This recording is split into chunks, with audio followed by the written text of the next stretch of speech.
Nazi perpetrators and their collaborators only managed to kill so many victims because the Allies did not do enough and Jews allowed themselves to be led like lambs to the slaughter. Discuss. These three questions, I believe, are the best to fully flesh out the response to cover all parties. Why didn't the Allies do more? What else could the Jews have done to prevent extermination? And what prevented the Allies from helping? The most common question about the Holocaust seems to be why the Allies didn't do anything to prevent it from happening. It is a controversial topic, but one that really shouldn't be so negatively perceived. The best reply in regards to the Allies' early prevention is simple. What else could they have done? The only option to finally break through Germany to stop these concentration camps from running was to either win the war or by hindering their industrial work by bombing their skilled workers. Bombing rail lines wouldn't stop anything, as they would no doubt have them up again soon, and no doubt had alternatives. It wasn't until the summer of 1942 that they knew what was happening in the camps, excluding Auschwitz, which they didn't know until April 1944. So the best way to end the horror was to win the war, which they inevitably did. We have our own modern example today in regards to North Korea. Most educated people know of the horrors happening over there, yet there isn't really a realistic solution to prevent it from happening. There seems to be a thought that the Jews themselves didn't do enough to prevent their extermination. In regards to the Jews' resistance, there are a few different options to look at. One of the biggest reasons comes down to the fact that anti-Semitism had been around for years before Hitler, so the general discontent towards them was nothing new. They had grown accustomed to it, which could potentially have blinded them to the danger until it was too late. And even when it became too late, what could the Jews have done to prevent themselves from being led like lambs to the slaughter? There were countless uprisings, with the Warsaw Uprising perhaps the most iconic battle between the Jews and the Nazis.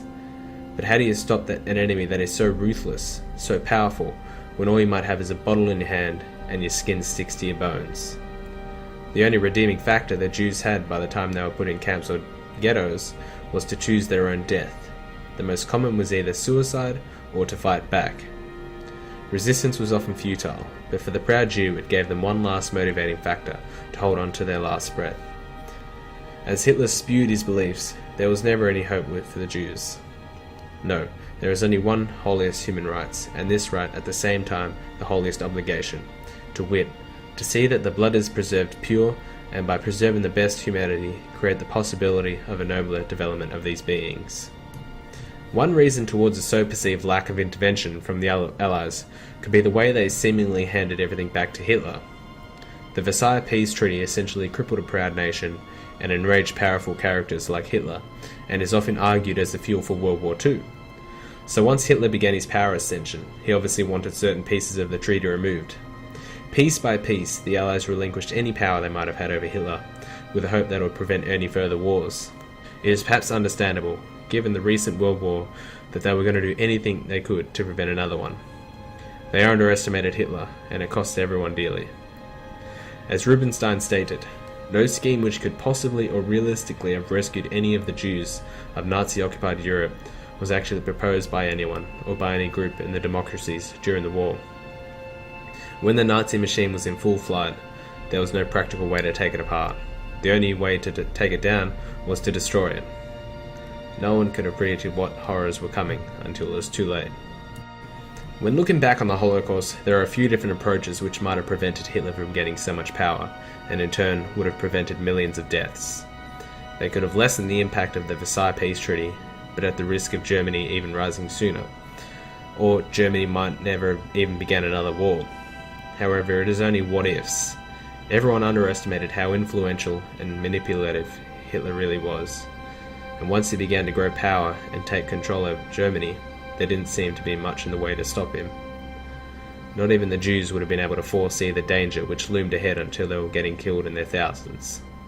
The Allies could have certainly lessened their strict refugee quotas, but that would have cost them money, which coming out of a Great Depression didn't seem like a viable option. Many Jews certainly escaped once the danger became real, but it was too late for many. The only options were to resist every step of the way with pride to their imminent death, or to simply wait and hope the Allies would liberate them soon.